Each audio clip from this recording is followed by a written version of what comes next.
आप सभी को नमस्कार।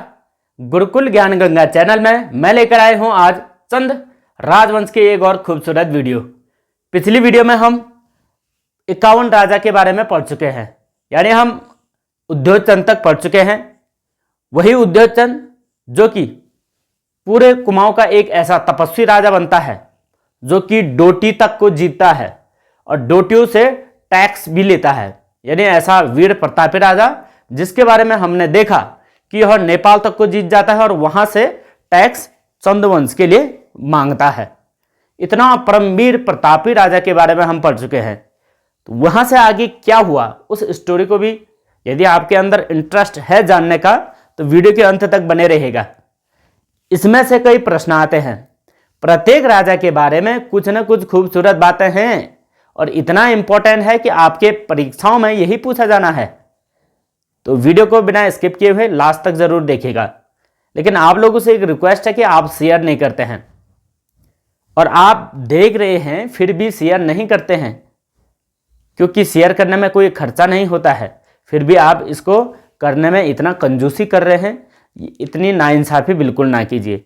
और हम अभी शुरू कर रहे हैं चंद राजवंश को। वही चंद राजवंश जिसका साम्राज्य संपूर्ण कुमाऊं में फैला हुआ था और कुमाऊं को अपने अधीन इन्होंने राजशाही शासन में समेटा हुआ था।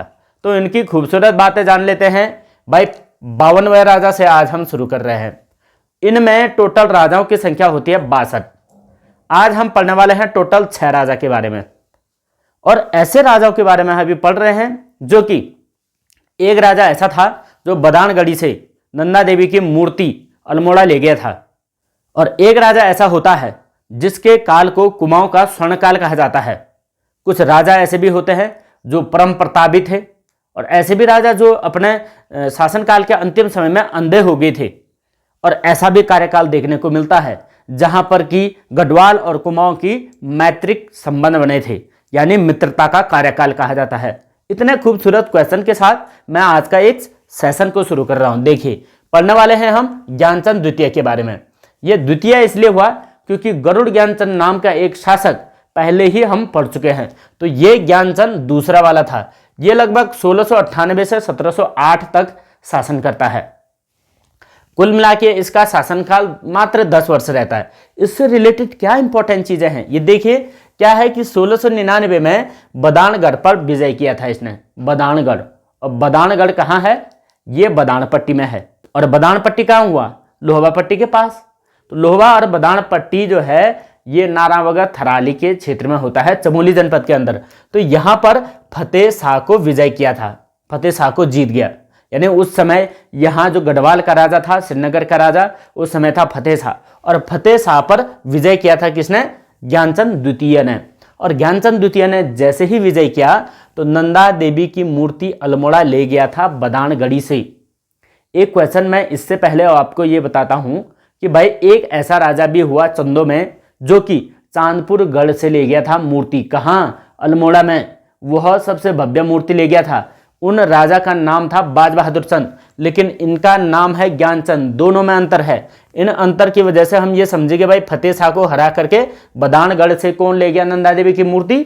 उत्तर हो जाएगा ज्ञानचंद द्वितीय, ये याद रखें। उसके बाद ये करता है फतेह शाह से एक युद्ध 1703 में, और 1703 का ये युद्ध कहलाता है दुधौली का युद्ध। क्या युद्ध? दुधौली का युद्ध। ये इंपॉर्टेंट करके याद रखिए, ज्ञानचंद और फतेह शाह के मध्य। आइए यहाँ कुछ और बातें जान लेते हैं। कुछ खास चीजें हैं, जैसे कत्यूर घाटी में बद्रीनाथ मंदिर बनाया था। किसने बनाया था? ये भाई साहब ज्ञानचंद ने, जो कि सेकंड वाला था। और बद्रीनाथ का मंदिर बनाता है कहाँ? कत्यूर घाटी में, और ये बनाता है ज्ञानचंद। उसके बाद तराई भावर में आम के बगीचे लगाए थे। ये आम का बगीचा भी हम याद रखेंगे, ये भी इंपॉर्टेंट क्वेश्चन आता है। इस तरीके से हम बचपन में आम बनाते थे। तो अमिया का बगीचा कौन लगाया? अमिया का बगीचा लगाया जी ज्ञानचंद द्वितीय। उसके बाद सोर क्षेत्र में कुछ इसने मंदिर बनाए, बहुत ज्यादा मंदिर बनाए थे। सोर क्षेत्र का मतलब होता है पिथौरागढ़, और पिथौरागढ़ का प्राचीन नाम भी सोर ही था। उस सोर क्षेत्र में कई मंदिर बनाए और उन मंदिरों को देवल कहा गया। यानी सोर क्षेत्र के मंदिर क्या कहलाए? देवल। ये घटनाक्रम इसके कार्यकाल का है। यानी ज्ञानचंद द्वितीय ने इतना कुछ किया था। उसमें से सबसे इंपॉर्टेंट क्वेश्चन हो जाता है ये जो अल्मोड़ा ले गया था नंदा देवी की मूर्ति फतेह शाह को हरा करके, और फतेह शाह के साथ दुधौली का युद्ध भी इसने किया था। इतनी बात होगी, समझ गए ज्ञानचंद द्वितीय क्या था, कैसा इसने कार्य किया। ये कौन चंद था जो अल्मोड़ा में शासन कर रहा है, अल्मोड़ा की गद्दी पर बैठा हुआ है, चंद राजा। उसके बाद बात आती है 53वें राजा की। ये बहुत खूबसूरत राजा था भाई, बहुत जबरदस्त महत्वपूर्ण राजा। इसके बारे में भी जान लेते हैं। देखो जगतचंद नाम था इनका, और जगतचंद का शासन 1708 से लगभग 20 तक रहता है। 12 साल का शासन था इसका। 12 साल के शासन में इसके शासन काल को कुमाऊं के चंद वंश का स्वर्णकाल कहा जाता है। स्वर्णकाल, अब स्वर्णकाल कहने के पीछे का कुछ कारण होगा ना, ऐसे ही नहीं स्वर्णकाल कह देते हैं। देखो स्वर्णकाल के पीछे का कारण मैं बताता हूं क्या था। एक तो यह जनता के सामने बड़ा मिलनसार व्यक्ति था, राजा था ना, मिलनसार था और जनहितैषी भी था, जनता का हित करता था और मिलनसार प्रकार का भी था। कुल मिलाकर के ये उस समय अल्मोड़ा में लोगों के हित को ध्यान में रख करके कार्य करता था। बहुत अच्छा आदमी था, इसीलिए स्वर्णकाल कहा गया है। खूबसूरत बात है। देखो इस आदमी ने क्या किया, जगतचंद ने लोहबा पट्टी और बदान पट्टी से गढ़वाली सेना को भगाया था। लोहबा पट्टी जहां की अभी चांदपुरगढ़ है, और बदान पट्टी यानी जहां बदानगढ़ है। तो चांदपुरगढ़ और बदानगढ़ क्षेत्र से गढ़वाली सैनिकों को भगाया था। और सैनिकों को क्या भगाया कि वहां फतेह शाह का शासन था, फतेह शाह के सैनिक होते थे। फतेह शाह को हरा दिया और हराते हराते श्रीनगर तक पहुंच गया। कहानी ऐसे होगी कि फतेह शाह जगतचंद से हार गया और फतेह शाह यहां से भाग करके सीधा देहरादून भाग गए। अब राजा तो हाल लगा नहीं जगतचंद का, अदरवाइज क्या पता आमना सामना हो जाता, ऐसा तो हुआ नहीं। लेकिन उसके बाद जगतचंद ये करता है, श्रीनगर को जीत करके एक ब्राह्मण को पूरा श्रीनगर दान दे देता है। ये भी बड़ा रहस्यमयी बात है भाई, पूरा श्रीनगर को जीत करके ब्राह्मण को दान दे दिया गया। किसके द्वारा? जगतचंद के द्वारा। यानी जगतचंद की वीर गाथा बोले या जगतचंद के कार्य बोले, दोनों में बड़ा कुशल था, इसीलिए इसके कार्यकाल को स्वर्णकाल कहा गया कुमाऊं का। ये हम याद रखें, स्वर्णकाल इंपॉर्टेंट क्वेश्चन है। और इसने क्या किया था, दिल्ली बहादुर शाह को भेंट दिया था।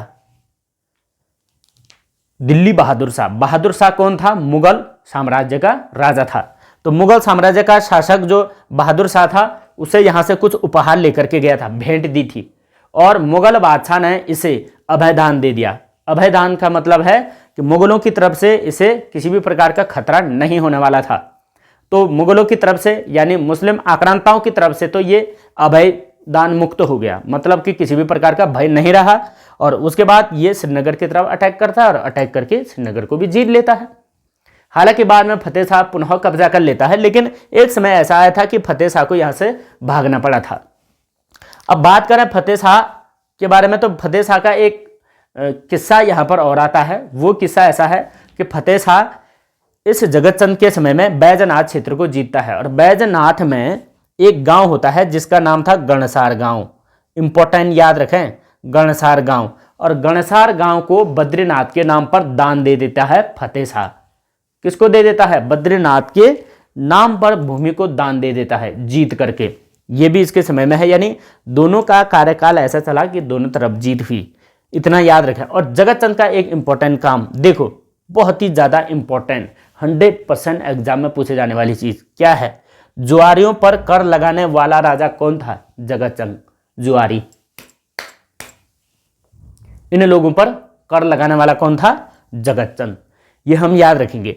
तो जगतचंद का इतना कुछ कार्य करना, इतना कुछ इंपॉर्टेंट कार्य किया जाना स्वर्णकाल से कम नहीं था, इसीलिए इसके काल को कहा गया कुमाऊं के चंद शासकों का स्वर्णकाल। बहुत इंपॉर्टेंट। अंततः हुआ ये जगतचंद के साथ कि चेचक बीमारी से इनकी मृत्यु होगी। तो इतनी बातें याद होगी। क्या क्या बातें याद हुई? ज्ञानचंद के बारे में क्या बातें याद हुई? दुधौली का युद्ध, बदानगढ़ी से अल्मोड़ा ले गया था नंदा देवी की मूर्ति, और कत्यूर में बद्रीनाथ मंदिर बना था। लेकिन यहाँ एक बैजनाथ क्षेत्र में क्या हुआ, ये जो फतेह शाह था, फतेह शाह ने गणसार गांव दान दिया था। उसके बाद इसके समय की खास बात याद रखी जाए, चंद वंश का स्वर्णकाल इंपॉर्टेंट क्वेश्चन है। और मिलनसार था, जनहितैषी था, और फतेह शाह को हरा करके देहरादून तक भगा दिया था। ये बातें हम याद रखें। और खास बात ये थी कि इसे बिल्कुल अभयदान मिला था। कहाँ से? बहादुर शाह से, मुगलों से। ज्वारे पर कर लगाया था और अंततः चेचक बीमारी से इनकी मृत्यु होगी। बस इतनी सी बातें याद रखनी, बहुत आसान है। हम कोशिश तो करें, और कोशिश करेंगे तभी याद होगा। देखो कितनी इंपॉर्टेंट सारी बातें हैं ये जो एग्जाम में पूछा जाता है। आप ये स्वर्णकाल को तो कम से कम प्रत्येक किताब में 3-3 4-4 बार रिपीट क्वेश्चन देख लेंगे, और कई एग्जाम्स में ये पूछा गया है। पुराने एग्जाम पेपर उठा के देख लीजिए, वहां पर ये क्वेश्चन होंगे, गारंटेड है। यही तो क्वेश्चन आते हैं, इसके अलावा है क्या फिर चंद्रवंश में? जितना कुछ बता रहा हूं ये टोटल डिटेल है। मास्टर वीडियो इसीलिए कह रहा हूं कि मास्टर वीडियो है, इसमें आपको सारा कुछ जानकारी मिल रही है। देखो आगे बात करते हैं 54वें राजा देवीचंद के बारे में। बड़ा खतरनाक था और इंपॉर्टेंट राजा भी है। देखो इस देवीचंद के कार्यकाल को कहा जाता है चंद का अवनति काल। अवनति काल का मतलब चंद अब यहां से डामाडोल स्थिति में आ चुके थे। चंदों ने इसके बाद कोई बड़ा शासन नहीं किया और बड़ा राजा नहीं बन पाया। अवनति का मतलब अब अवनत हो रहा था, इनका शासन क्षीण हो रहा था, तो अवनति काल कहा जाता है देवीचंद के कार्यकाल को। और देवीचंद को ही देखो कुमाऊं का तुगलक भी कहते हैं, और देवीचंद को ही कुमाऊं का विक्रमादित्य भी कहते हैं। अब विक्रमादित्य क्यों कहते हैं? देखो इस आदमी ने क्या किया, देवीचंद ने विक्रमादित्य बनने की इच्छा में अपने पूर्वजों की जितनी धन संपत्ति थी वो सारा कुछ बर्बाद कर दिया। यानी इतना ज़्यादा धन लुटाया विक्रमादित्य बनने के लिए। आखिरकार विक्रमादित्य बन तो नहीं पाया पूरी तरीके से, लेकिन विक्रमादित्य फिर भी कहलाया, क्योंकि प्रयास तो किया था विक्रमादित्य बनना। तो भाई साहब पैसा देकर के कोई विक्रमादित्य तो नहीं बन सकता। विक्रमादित्य बनने के लिए उस प्रकार के कार्य करने पड़ेंगे, उस प्रकार की महानता हासिल करनी पड़ेगी ना, तभी तो विक्रमादित्य बनेगा। लेकिन प्रयास किया था कुमाऊं का विक्रमादित्य, इसलिए कहते हैं। और तुगलक भी कहते हैं इन्हें ही, देवीचंद को। और इन्हीं का काल अवनति काल है। देखिए अवनति काल भी है और विक्रमादित्य भी कह रहे हैं, साथ में तुगलक भी कह रहे हैं। तो केवल और केवल 6 वर्ष इन्होंने शासन किया, 1720 से 1726। इतने में भी बड़ा आतंक मचा दिया, बड़ा उटपटांग ढंग का कार्य किया। अब यहाँ पर होता क्या है, रोहिलों का एक सरदार था जिसका नाम था दाऊद। रोहिलों का सरदार एक का नाम था दाऊद। दाऊद से मिलने के पश्चात मोहम्मद शाह को चुनौती दे दी। बड़ा कमाल का काम कर रहा भाई। मोहम्मद शाह उस समय मुगलों का शासक था और मुगलों का शासक को चुनौती दे दी। किसके साथ मिलकर के? एक कटेहरों का एक सरदार था रोहिलों का, जिनका नाम दाऊद था। दाऊद नाम का आदमी ऐसे होता शायद। दाऊद नाम के आदमी के साथ मिल करके यहाँ मुगल के मोहम्मद शाह को चुनौती दे दी कि आजा लड़ मुझसे, और युद्ध करने के लिए तैयार हो गया। तो कुमाऊं में लोगों ने इन्हें कहा कि भाई अपनी मौत को दावत देने वाला राजा था कौन? देवीचंद। मौत को दावत देने का मतलब हो गया आ बैल मुझे मार, क्योंकि इनके पास इतनी सेना नहीं थी या इनके पास इतना बड़ा साम्राज्य नहीं था कि हम मुगलों को पराजित कर सकें। पर फिर भी कहीं ना कहीं इतनी हिम्मत तो थी कि भाई मुगलों को चैलेंज कर दिया देवीचंद ने। हालांकि उसके बाद ऐसा युद्ध कुछ हुआ नहीं मुगलों से, लेकिन चैलेंज किया था। तो ये इंपॉर्टेंट आदमी हो जाएगा देवीचंद, मुगलों को चैलेंज करने वाला। साथ ही साथ एक चीज और है, इसका गणाई का युद्ध हुआ था देवीचंद का प्रदीप शाह के साथ। वह प्रदीप शाह जो कि गढ़वाल श्रीनगर का राजा था, तो प्रदीप शाह के साथ गणाई का युद्ध भी आप याद रखें। उसके बाद इनकी मृत्यु का एक खास कारण है, इनके इतने उटपटांग कृत्य करने के कारण इन्हीं के राज्य के लोगों ने इसकी हत्या कर दी। अब राज्य के लोग कौन कौन थे? उनका नाम था मणिक बिष्ट और पूरणमल। ये दोनों थे। मणिक बिष्ट का बेटा कहा जाता है पूरणमल थे, और इन दोनों ने देवीचंद की हत्या कर दी, देवीचंद को मार दिया। यानी कुल मिलाकर के यहाँ पर बिष्टों का अधिक हाथ था इन्हें मारने में, बिष्ट। और बिष्ट जी ने देवीचंद को मार दिया। ये इतने कारनामे करने के पश्चात ही इसकी हत्या कर दी गई, क्योंकि ये आदमी ही ऐसा था, उटपटांग ढंग का आदमी। एक तो पैसे लुटा दिया, खत्म कर दे, फिर तुगलक भी कहा गया इसको, ऊपर से मोहम्मद शाह को धमकी भी दे दी। कर क्या रहा है भाई हैं? एक विक्रमादित्य बनने के लिए इतना प्रकार की कृत्य करेगा? ऐसे थोड़ी नहीं कि चैलेंज दे दिया और विक्रमादित्य बन गया जी, ऐसा नहीं हो सकता है, उसके लिए कुछ कार्य करने भी पड़ते। तो इसके काल को इसीलिए अवनति काल कहा गया क्योंकि अब चंदों का पतन की ओर थे और मणिक बिष्ट और पूर्णमल ने, इन दोनों ने मिलकर के किसे मार दिया? देवीचंद को। इसीलिए कहते हैं कि बिष्टों की सत्ता यहाँ पर काबिज हो गई और बिष्टों ने अपने मनमाने ढंग से शासन करना शुरू कर दिया। अब आगे देखते हैं क्या हुआ, बिष्ट क्या क्या करते हैं। बिष्ट बड़े दुष्ट थे यहाँ पर, जिन्होंने कि राजा को मार दिया था। तो इतनी बात याद रखें हमने, पहला ज्ञानचंद के बारे में, दूसरा जगतचंद, तीसरा देवीचंद, इतनी बात आप याद रखें। अब आगे आ जाइए 55वें राजा पर। 55वें राजा का नाम था अजीत चंद, नाम का अजीत, जिसको कि कोई जीत न सके।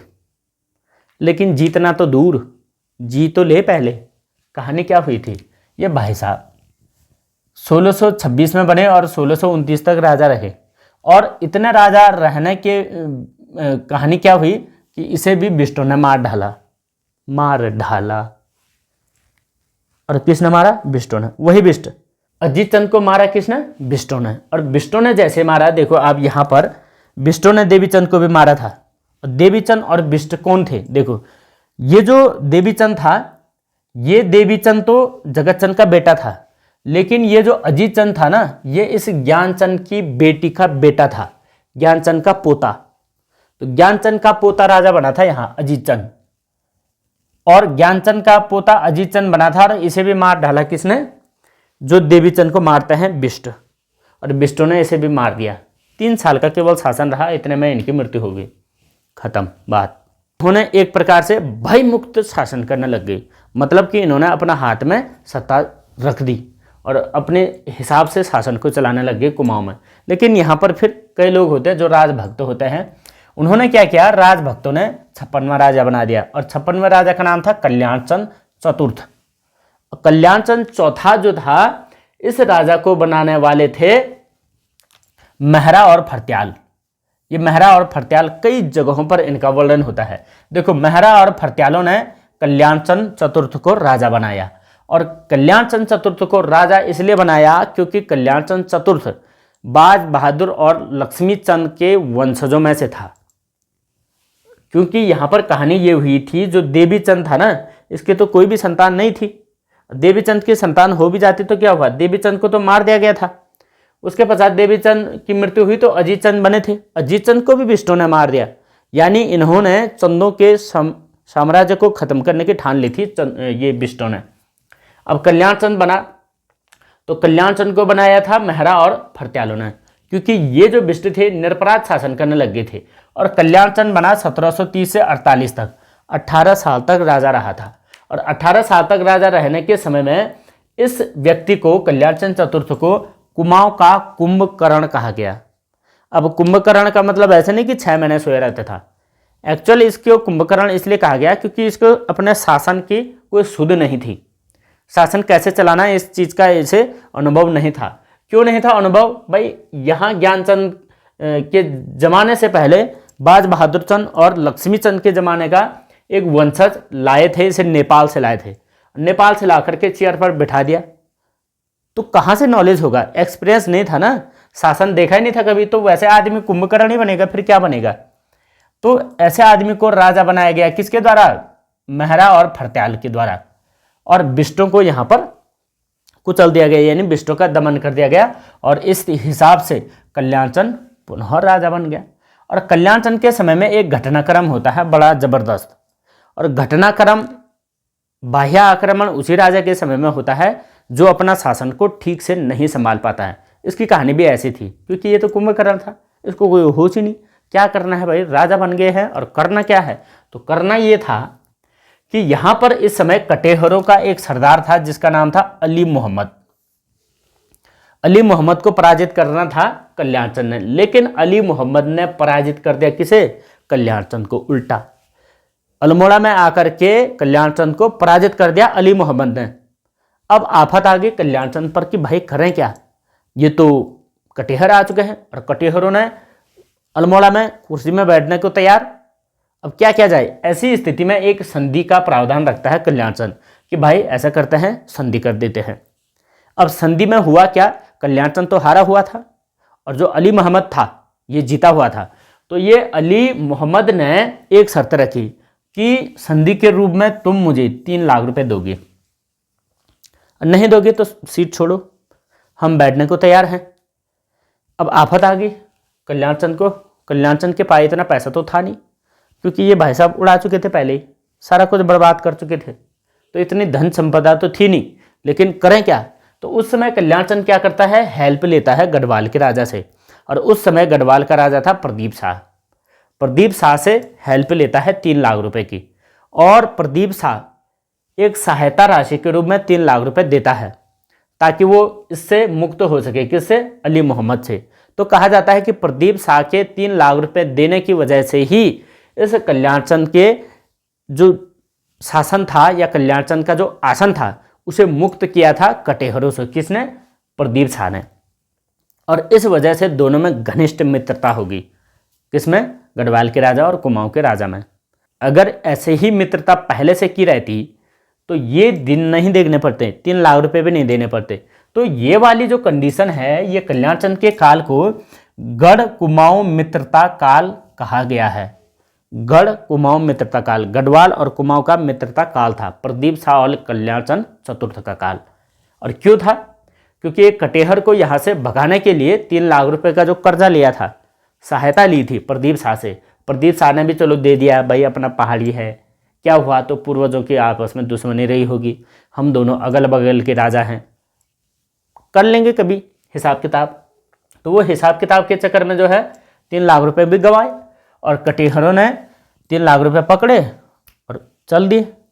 तो ये कहानी इसके समय में हुई थी, लेकिन गढ़वाल और कुमाऊं का मित्रता काल कल्याणचंद चतुर्थ के काल को कहा जाता है। और इस कल्याणचंद ने एक लच्छी गुसाई मनराल नाम का एक व्यक्ति था, लच्छी गुसाई मनराल, इस व्यक्ति को 16 गांव का सयाना चुना था। 16 गांव का एक सयाना, यानी 16 गांव का एक सयाना बोले तो एक प्रधान, उस समय सयाना कहा जाता था प्रधान को। और 16 गांव का एक सयाना चुना और इसे पूरे 16 गांव की सयानाचारी सौंप दी थी। किसको? लच्छी गुसाई मनराल को। ये भी हम याद रखेंगे। और इसके निर्माण कार्य की बात करें, कल्याणचंद चतुर्थ के निर्माण कार्य की बात करें तो इन्होंने एक महल बनाया था, चौमहल्ला महल, अल्मोड़ा के अंदर ही बनाया चौमहल्ला महल। और इस महल को कहा गया कुमाऊं के अल्मोड़ा क्षेत्र का राजबुंगा किला। अब आपको अगर चंद्रवंश अगर आप शुरू से पढ़ रहे हैं तो आपको जानकारी होगी कि राजबुंगा का किला मूलतः चंपावत में बनाया था सोमचंद ने। उसी राजबुंगे के तर्ज पर इन्होंने भी एक किले को नाम दिया, चौमहल्ला महल किले को राजबुंगा का किला, वो भी कहाँ? अल्मोड़ा में। तो अल्मोड़ा का राजबुंगा बनाया जी किसने? कल्याणचंद ने। और चंपावत का राजबुंगा बनाया था सोमचंद ने। इस चीज को हम क्लियर याद रखेंगे। इतना घटनाक्रम हुआ था कल्याणचंद चतुर्थ के समय में। और ये घटनाक्रम की बात करें, ये वाला जो घटना हुआ था ये 1743 से 54 के बीच में हुआ था। और एक अंततः नोट हम याद रखेंगे कल्याणचंद चतुर्थ से रिलेटेड, ये था क्या कि अंत समय में कल्याणचंद अंधा हो गया था, आंखें अंधी हो गई कुंभकर्ण साहब की। क्यों? शासन करने की जो काबिलियत होती है एक राजा में वो नहीं थी। और नहीं थी, क्यों नहीं थी? क्योंकि ये भाई पहले ही इसने कोई शासन नहीं देखा था, कोई युवराज नहीं था, कोई इस प्रकार से राज परिवार में नहीं रहा था, तो शासन कैसे कर लेगा? वो तो बना दिया था, चलो वंशज था जी चंदों का, इसलिए इसे बना दिया मेहरा और फरत्यालों ने। और मेहरा वो लोग होते थे जो बड़े राजभक्त होते थे चंदों के, तो राजभक्तों ने बना दिया था। लेकिन हालत ये थी कि नहीं संभाल पाए शासन को। उसके पश्चात अंतिम समय में ये अंधा हो गया था। जैसे ही अंतिम समय में अंधा होता है तो अपने बेटे को ये राजा बना देता है। अब कहानी यही होनी थी भाई, एक जो आंखों से ही जिसकी रोशनी छीण हो चुकी हो वो गद्दी पर कैसे बैठ सकता है? क्योंकि कुमाऊं में तो ऐसे आंखों से छीण होना यानी एक दिव्यांग होना कुमाऊं के राजाओं में तो पहले से है। क्योंकि चंद राजवंश में इससे पहले भी एक व्यक्ति ऐसे रहे हैं जिनको कुमाऊं का धृतराष्ट्र कहा गया था। अब आप कमेंट में बताएं कि किसे कहा गया था। ये मैं इससे पहले पढ़ा चुका हूँ, बहुत इंपॉर्टेंट क्वेश्चन है वो भी। और यहाँ पर इनके बारे में भी याद रखेंगे कि ये कौन थे? कल्याणचंद चतुर्थ, जो अंतिम समय में अंधे हो गए थे। तो इन्होंने अपने बेटे को राजा बना दिया, क्योंकि अब ये राजा के योग्य नहीं रहे थे। तो बेटे का नाम था दीपचंद, ये थे इस चंद साम्राज्य के 57वें राजा दीपचंद, और ये दीपचंद 1748 से 1777 तक शासन करते हैं। खैर शासनकाल तो काफ़ी लंबा था, लेकिन इनकी भी हरकतें कोई अच्छी नहीं थी, क्योंकि मैंने कहा यहाँ पर से देवीचंद से अवनति काल लग गया है। तो देवीचंद के अवनति काल के बाद अजीत चंद की भी हालत वैसी होती है। कल्याण चंद को बिठाया, उनके और बुरे हालत, यहाँ तक कि कर्जा लेकर के भी देना पड़ा। तो इस हालत में उसके बाद दीपचंद बना, और दीपचंद क्या करता है, ये रंगीला बादशाह था। रंगीला बोले तो केवल मौज मस्ती वाला।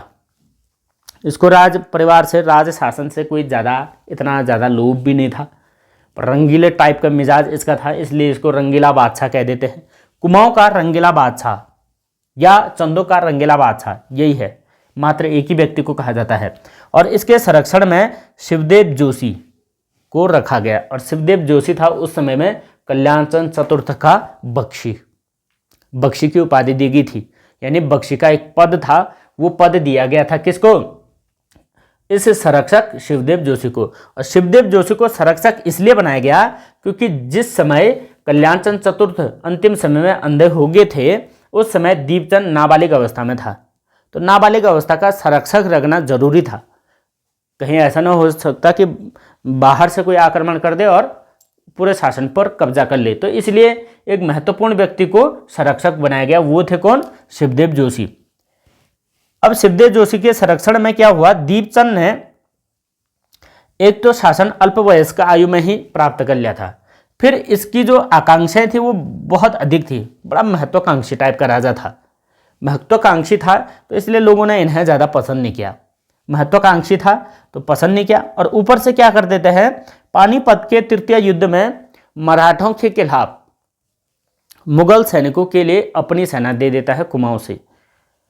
बहुत गजब भाई, मुगलों के लिए क्या कर देता है, अपनी सेना देता है। कौन, दीपचंद। इतना बड़ा राजा भी नहीं था, लेकिन फिर भी दे दी अपने सेना पानीपत के तृतीय युद्ध में। ये घटनाक्रम भी इन्हीं के समय में हुआ था। और जैसे ही इसके पश्चात शिवदेव जोशी की मृत्यु होती है, और शिवदेव जोशी की मृत्यु के पश्चात यहाँ अराजकता फैल जाती है, क्योंकि मेनली जो उस समय दीपचंद के समय में चंद की सत्ता की मेन जो रीढ़ थी वो थे शिवदेव जोशी। और शिवदेव जोशी की मृत्यु हुई तो वहाँ अराजकता फैल गई। अराजकता कैसी फैली, अराजकता इसी दीपचंद के भाई ने फैलाई। और यहाँ पर हुआ ये कि शिवदेव जोशी की मृत्यु के बाद इन्हीं के बेटे हर्षदेव जोशी को ही कुमाऊं का फिर नया बख्शी बनाया गया। और बख्शी बनाना तो जरूरी भी था, एक पद तो होना ही चाहिए, और ऐसा पद बनाया हर्षदेव जोशी को, शिवदेव जोशी के बेटे को। लेकिन उस बीच में होता क्या है कि दीपचंद निसंतान था, निसंतान होने का एक फायदा इन्होंने उठाया, किसने, इनके भाई ने। और भाई ने कैसे उठाया, क्योंकि यहाँ पर जो शिवदेव जोशी थे, जो इनके अंग रक्षक थे, मूल रक्षक, उस रक्षक की मृत्यु हो गई। अब इनके भाई ने इनका फायदा उठाया। उनके भाई का नाम था मोहनचंद, छोटा भाई, अपना ही भाई। और मोहनचंद ने क्या कर दिया, अपने भाई सहित अपने भाई की पूरी परिवार को खत्म कर दिया, और परिवार को खत्म किया तो खुद राजगद्दी पर बैठ गया। तो इसके पश्चात 57 के बाद 58वां राजा मोहनचंद बनता है। भाई को मारा, भाई के वंशजों को सबको मार करके खुद ब खुद राजा बन गया। तो ये तो इस प्रकार का क्रूर राजा था मोहनचंद। लेकिन इससे पहले एक बात करें कि दीपचंद एक ऐसा इंपॉर्टेंट आदमी था जिस दीपचंद की अभी जागेश्वर मंदिर के मुख्य मंदिर में इसकी प्रतिमा मिलती है। यानी अपनी प्रतिमा स्थापित कर रखी है जागेश्वर मंदिर में। और क्यों कर रखी है, वहां पर एक हाथ में दिया लिए हुए, मतलब वर मांग रहे हैं। और जागेश्वर का आपको पता है, जागेश्वर में श्रावणी मेला लगता है श्रावण मास में, और वहां पर पुत्र प्राप्ति का वरदान मांगा जाता है। तो शायद इसी चीज को वो भी दर्शाना चाह रहे होंगे कि हाथ में दिया लेकर के एक प्रतिमा बना रखी है, पाषाण की, पत्थर की, मतलब उस पत्थर में दिया बना रखा है, मतलब हाथ में, और तप कर रहे हैं। और आज भी उसी प्रकार के तप किए जाते हैं जागेश्वर में। है कहाँ जागेश्वर, अल्मोड़ा में, और उत्तराखंड का सबसे बड़ा मंदिर समूह भी है। और यहाँ पर इनकी प्रतिमा है मंदिर के अंदर, किसकी, दीपचंद की। ये इंपॉर्टेंट याद रखेंगे आप। दीपचंद की प्रतिमा है। और इसी दीपचंद को मारा किसने? मोहनचंद ने, अपना भाई ने। इसलिए मारा कि इनके अंगरक्षक जो मुख्य संरक्षक थे उनकी मृत्यु हो गई थी, तो उसका फायदा उठाया भाई ने, और भाई ने पूरे इसके परिवार को खत्म कर दिया। तो ये घटनाक्रम हुआ था। भाई को मारने वाला कौन था? मोहनचंद। दीपचंद के समय की बात है। अब दो बातें शिवदेव जोशी के बारे में देख लेते हैं। देखो क्या है, शिवदेव जोशी कौन था, क्या था, कैसा था। शिवदेव जोशी कुमाऊं का बैरम खां कहलाता है, और साथ ही साथ कुमाऊं का शिवाजी भी कहलाता है। ये दोनों क्वेश्चन आप याद रखेंगे, बहुत ही ज़्यादा इंपॉर्टेंट है। किसका अंगरक्षक था? अंगरक्षक था दीपचंद का, यानी दीपचंद का संरक्षक। और सेनापति किसका था? ये कल्याणचंद का। और कल्याणचंद ने ही अपने बेटे के संरक्षण के लिए इनको चुना था, शिवदेव जोशी को। और शिवदेव जोशी को कल्याणचंद ने ही बख्शी भी बनाया था और बख्शी की उपाधि भी दी थी। ये हम याद रखें, बख्शी की उपाधि किसने दी थी? कल्याणचंद ने। पर किसके शासनकाल में इन्होंने कार्य किया? दीपचंद के शासनकाल में। तो दीपचंद के संरक्षक के रूप में इन्होंने कार्य किया, और बीच में इनकी मृत्यु होगी। और इनकी मृत्यु के पश्चात इनके खुद के भाई ने, मोहनचंद ने, शासन अपने हाथों में ले लिया। किसे मार करके? दीपचंद को मार करके। और हर्षदेव जोशी को बनाया गया शिवदेव जोशी की मृत्यु के बाद नया बख्शी। और मोहनचंद क्या करता है? हर्षदेव जोशी को कैद कर लेता है, और हर्षदेव जोशी को कैद करके जेल में डाल देता अल्मोड़ा में। खुद मोहनचंद शासन करने लग जाता है अल्मोड़ा में। और जैसे ही शासन करता है तो हर्षदेव जोशी, ये वही हर्षदेव जोशी है जिसे कुमाऊं का चाणक्य कहा जाता है। हर्षदेव जोशी जेल के अंदर से किसी न किसी प्रकार से खबर पहुंचाता है गढ़वाल में। और गढ़वाल में उस समय था ललित शाह। ललित शाह को पत्र भेजता है कि आप कुमाऊं पर अटैक कीजिए, कुमाऊं पर अपना शासन जमाएं। तो ललित शाह फिर कुमाऊं पर अटैक करते हैं और कुमाऊं को जीत करके अपने बेटे को वहाँ का राजा बना देते हैं। तो इस हिसाब से मोहनचंद यहाँ से भाग करके चला गया था। तो फिर कई कहानियाँ और है इसके बाद, वो कहानी भी हम पढ़ेंगे, लेकिन अभी हम लोग याद रखते हैं दीपचंद तक। तो दीपचंद तक की स्टोरी कंप्लीट हो गया। हमने अभी पढ़ी है, ज्ञानचंद को पढ़ा है, जगतचंद को पढ़ा, देवीचंद और अजीतचंद, कल्याणचंद और दीपचंद। 57 राजा तक हम कंप्लीट कर चुके हैं।